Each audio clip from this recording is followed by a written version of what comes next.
Hi everyone, I am Rebecca from ChemKnits, and in each of these 3 containers we have some citric acid and some food coloring, and we are going to use this to leave no dye behind and create a beautiful, probably tealish pastel colorway.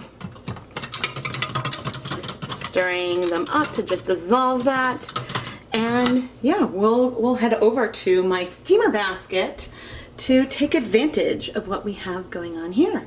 We have got some warm water here already, and let's add our leftover colors. This is actually a steamer basket, and I'm going to be steaming more yarn in it while we're setting this color that we're making right now. And I'm just rinsing out the cups. You can see how my fingers are stained from those other videos we filmed today. I'm trying to move a little quickly at the moment because there is red number 3 in here. The color mixtures that we have are based on blue 1, red 3, and yellow, whichever one is yellow and not orange. So I'm now going to add in, that's a pretty teal. This is Knit Picks Stroll Fingering Weight yarn, which is 75% superwash merino, 25% nylon. And I folded it in half to dip it in, and we're going to have a beautiful tonal colorway in here. And in fact, that water is looking clear already. And we were carefully moving it around to give it access. I considered that, oh, well, I should add more acid. I don't think I'm going to. I think that that is actually pretty good. And now I'm going to turn up the heat a little bit, but we'll have it in here for about 30 minutes. And I will be covering it, and we're actually going to pop the steamer basket back on so we can steam set another colorway. While we wait for the colors to set, I thought it would be a good time to answer some questions people ask sometimes. And one of those questions is, what is the difference between a semi-solid yarn and a tonal yarn? And the way I see it is that a semi-solid is a category of a tonal yarn. When I refer to something as tonal, there is minimal hue shift in the colorway. So you might have multiple shades of blue in there. Yes, there could be a little bit of layered, so it could be multiple shades of blue and green, but the little changes that you see are very, very subtle and are mostly with the depth of shade versus the actual color. A semi-solid yarn, on the other hand, is one where there might still be some shifts in the depth of shade, but it is almost solid.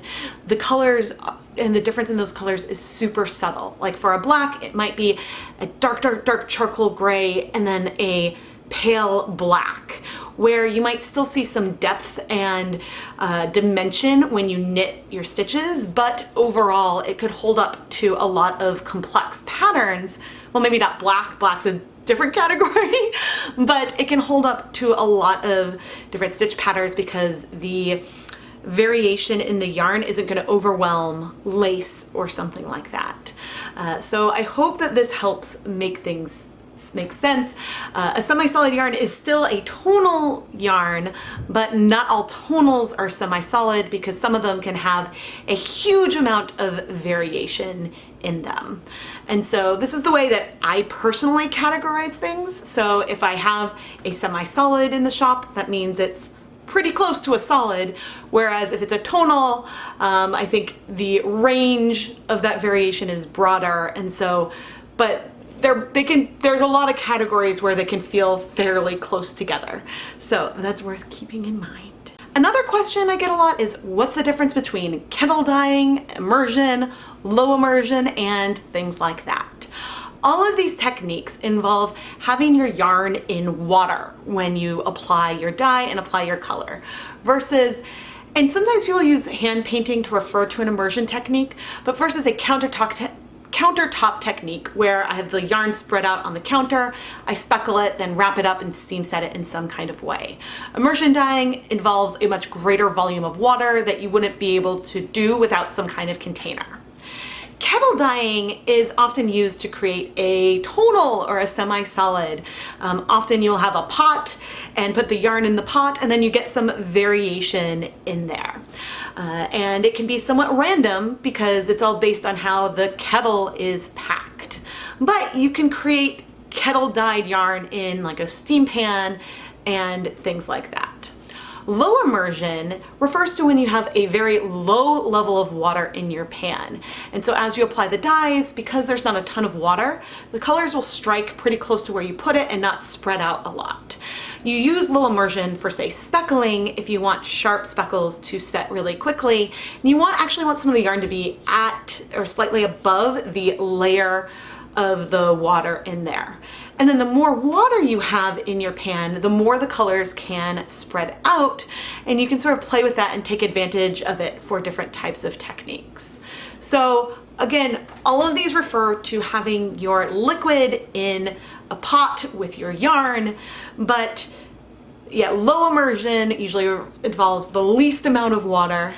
And then, I don't know, I sometimes use a lot of other kinds of terminology for like medium, like if it's not as low as it could go, I might say medium or something like that.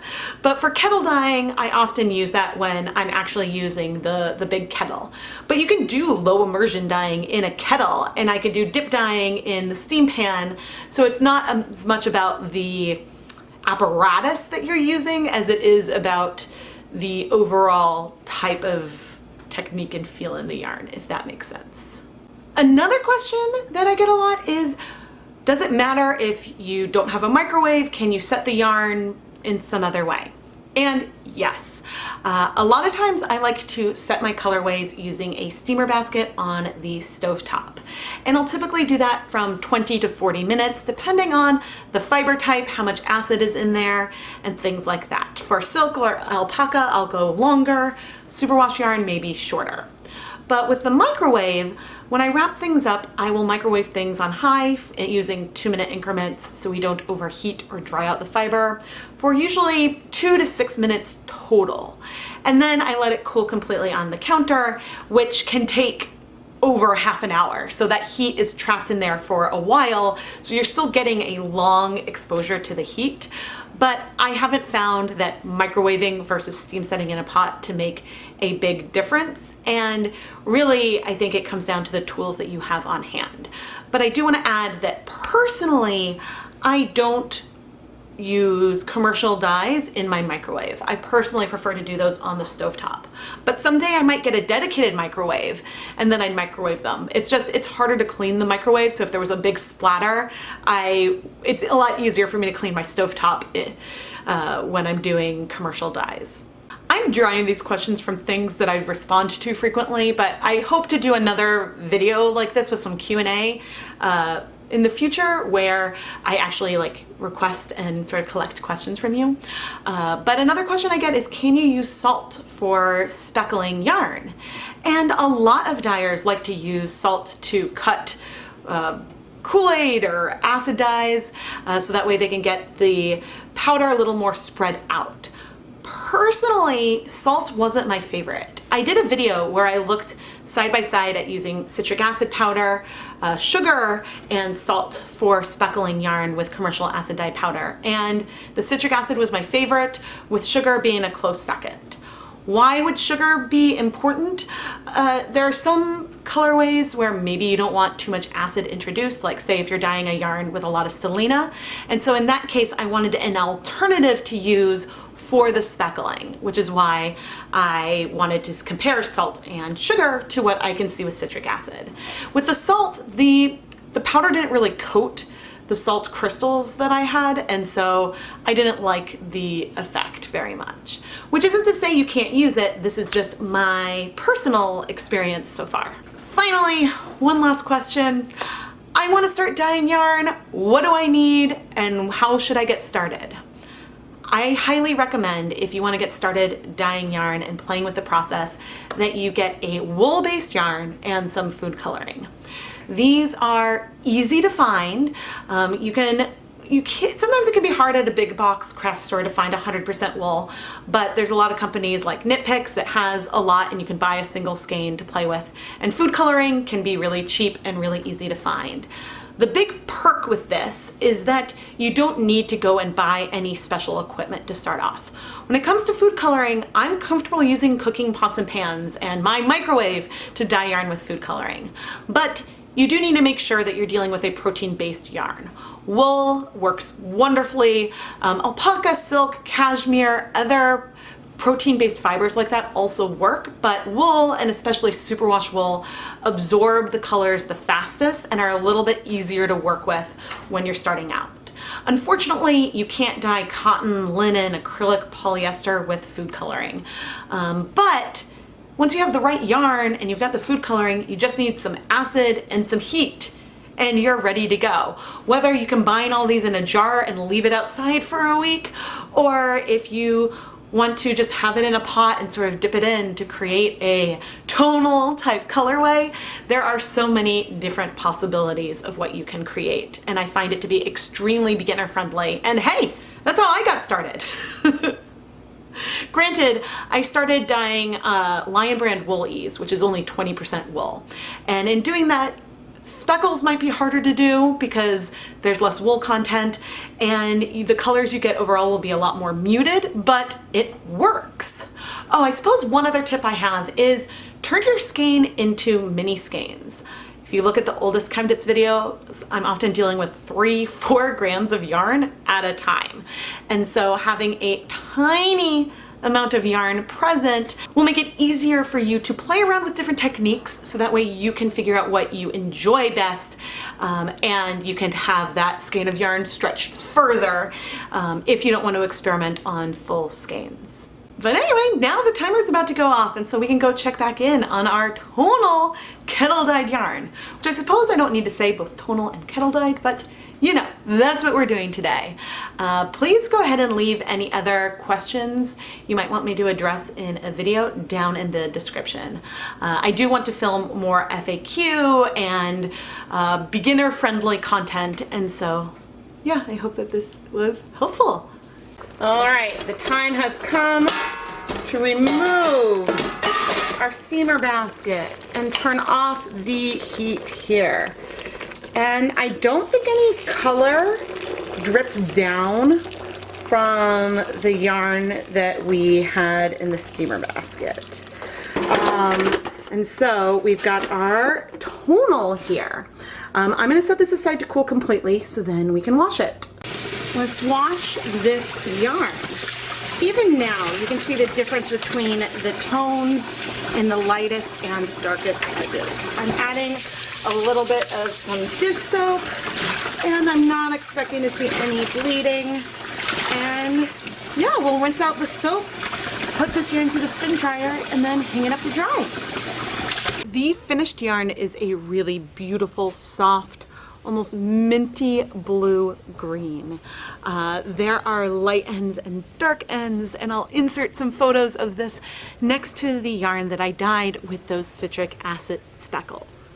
Because of the way it was dipped, we've got some lighter patches and darker patches. It might be a little hard to see since I'm outside filming this, but I think that the colorway is beautiful, and it just goes to show you can create some lovely, lovely tonals with leftover dye. And honestly, I find it easier to make pastels that way sometimes, but nevertheless, it is a beautiful skein of yarn. I am Rebecca from ChemKnits, and I really hope that you enjoyed this video. A very simple yarn dyeing project, but hopefully I answered some questions that you had along the way. If you enjoyed this video and my other content, please subscribe to the ChemKnits Tutorials YouTube channel and make sure you turn on notifications by pressing that little bell icon so you never miss a new video. I release new videos at least twice a week, and I've been doing this for years, and I am committed to continuing this streak as long as I possibly can. If you'd like to learn some ways that you can support the content here on the ChemKnits Tutorials YouTube channel, I do have a Patreon, and I also have an Etsy shop and some limited merch on Zazzle. You can find links down in the video description. I always fill my video descriptions with lots of links of where you can find me and the items I use in my videos and things like that to try to make things as accessible and easy for you to try to recreate these projects at home. Thank you so much for watching, everyone.